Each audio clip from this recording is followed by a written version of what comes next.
The Thrivehood Podcast is a relevant life roadmap for boys and young men who want to thrive as they mature into manhood. I'll be your host, Tim Williams, and welcome to Thrivehood.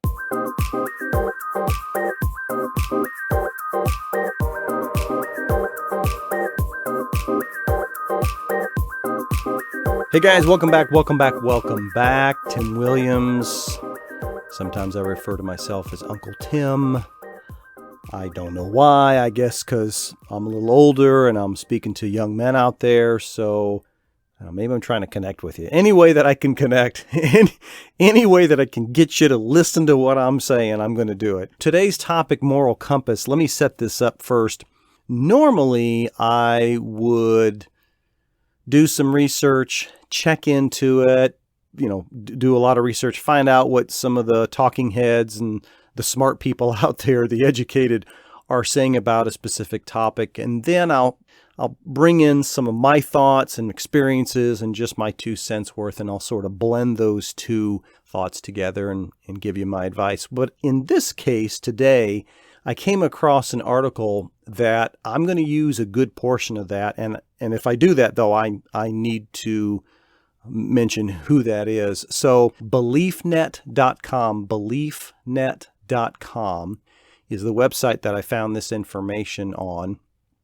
And there's an article entitled, "What is a Moral Compass and Why You Need One?"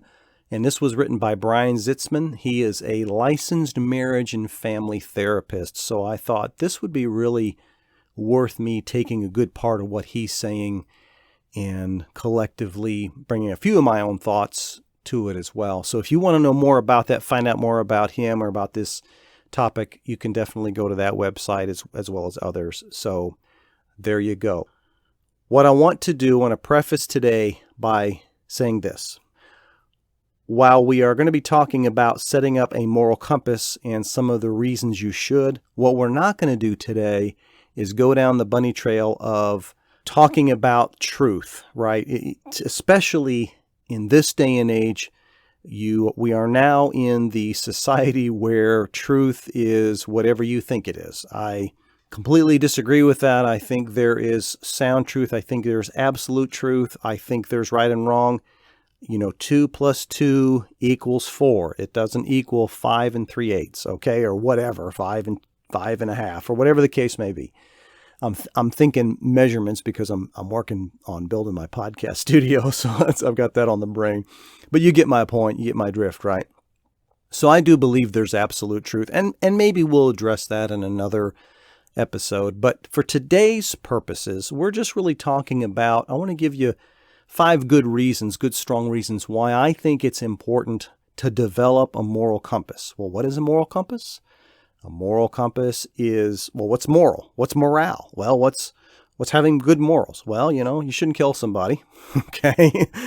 You shouldn't steal. I mean, there's some basic fundamentals that are out there that we can just sort of use that as our gauge, right? If I were you, I wouldn't hang around guys that are stealing and looting and causing mischief and all this craziness and hanging out with the bad people in the world. I'm just sort of rambling here. But what I'm trying to establish here is having a moral compass is important to help guide you down life's path. And here are 5 reasons why I think this is of value to you, and we'll jump into that now. So the first one is it grounds your identity. So if you don't, and I love this, if you don't know what you stand for and what your ethics and your beliefs are, then it's really going to be difficult for you to make any moral choices at all, right? And I've said this before, if you don't stand for anything, you'll fall for everything, basically. So you can make whatever choices you want, but by establishing and following a really good set of moral values that you place on yourself and what you believe is important, you provide both yourself and those around you with a sense of consistency. This is a good part of what he's saying here. And I think that's fantastic. And why is that important? Because if you have, let me back up. Let me use an example. When I was in high school, I had this fellow that was in one of the classes with me, and he sort of wanted to get to know me and be my buddy. I didn't really have an interest in him necessarily. And once in a while, he would be offering me a joint, right? He'd say, hey, would you want to, here's a little bit of a roach left. Do you want some of this? And I kept saying, dude, man, I don't do that stuff. That's not what I want. I don't want any part of that. Well, it didn't take but a couple of times, and he didn't come around anymore. Well, do you know why? Because I was consistent with my moral compass. I decided drugs were not going to be a part of my life, and I made that choice.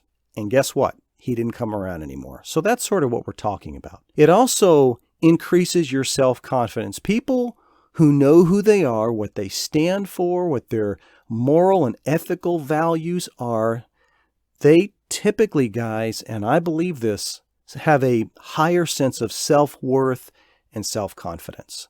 They're, I would have to say they're, I guess, empowered to act accordingly, okay, to those voices in their head, right? They got stuff telling them, come on, let's go, let's do this. They are able to fight against those voices, and a lot of times those can steer you in the wrong path, right? But if you have a moral compass and you know who you are, you begin to rise in self-esteem and self-confidence. And when those voices come in to say, you ought to do this, you go there, or be a part of that, or hang out with them, or date her, or whatever, that grounds you. It keeps you stable. It breeds self-confidence, no doubt about it. I would also say the third reason is that it helps you become a great role model. Many people, I would say, they begin to think more deeply about their moral compass and personal codes and all this kind of stuff when it really begins, when it gets to the point of parenting. I think they sort of start realizing, hey, wait a minute, what exactly am I, what am I allowing my kids to do or don't do, whatever the case may be. But if you can establish that now, if you guys are able to install some ethics and some morals as a framework for yourself now in the early stages of your life, you are going to be productive members of society much sooner. And listen, especially the position that our world is in right now, we need good role models. I can't stand it when athletes out there that say they're not a role model. And you may disagree with me, but here's how I feel about it. They don't have a choice, okay? They don't have a choice. They can't tell you, don't look at me and don't look at me as a role model. I'm not going to be that to you. You can't dictate what people think about you. You can't dictate what people feel about you. So this whole notion that you can't be a role model, don't look at me, I'm sorry, but you've put yourself in that position. That's how you're viewed. You can't dictate what other people think about you. So again, if that's the case, if we're going to use that line of reasoning and thinking, then they're going to think what they want. Well, then have a moral compass. Know who you are and establish that early in your life so that people will begin to know who you are later on. Remember, I was talking earlier about you begin to set a standard of consistency that other people will see, like in my example about this guy trying to get me to do marijuana, do drugs, whatever. He knew quickly that wasn't going to fly. Also, you foster much healthier relationships. People with a strong moral compass typically have healthier relationships, and I actually believe that their companionship with those are closer.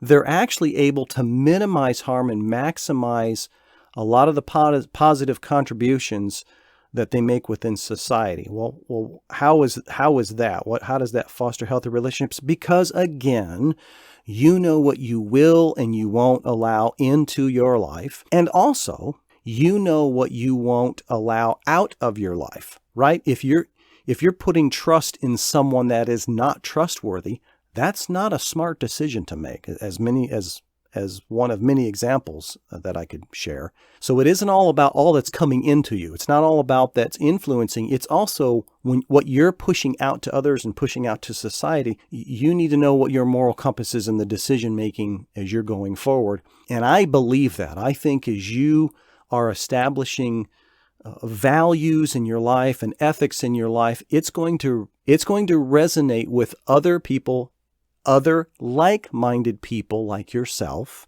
and it will just automatically breed good relationships. And then lastly, number 5, and this is sort of what Brian said, and I was thinking about another way to say it, but it's really the best way to say it. It protects the greater good. And you say, well, what does that mean? Well, it is protected by commitment to moral values, justice, kindness, equality. Again, treating others with compassion and with kindness and supporting others. It can actually help create a more inclusive and empowering society. And I will add to, that's sort of what he said. Let me add to this. I would also say that the more people that are deciding to have a moral compass and to have moral values and to believe that those are important, the more of those young men that are out there, the more that's going to seep into our society. So absolutely, the more that we can do to help the greater good, and that happens, one person at a time. So that's important in me personally, in my thinking personally, that we do as much of that as we can, because we are now influencing others around us, and we're ultimately influencing society and what's happening. Wouldn't it be great if a majority of the young men today, like yourself, are already beginning to position themselves and understanding what their moral compass is and how it leads them to true north, right? To be the best that they can be. Wow, what a society. Generation Z's, you guys would be unbelievable if we could actually instill that at a much younger age than by the time we get to parenting, as I mentioned earlier. Well, guys, hope that was helpful information. I'm always grateful. I'm always thankful for you guys. And listen, if you like this podcast episode or any in the future, please send me a review, 5-star review. Also, you can always go to my website, thrivehoodpodcast.com, and leave me a message there if they got thoughts as well. I'm always grateful that you guys are checking this stuff out. And until next time, stay strong, gentlemen.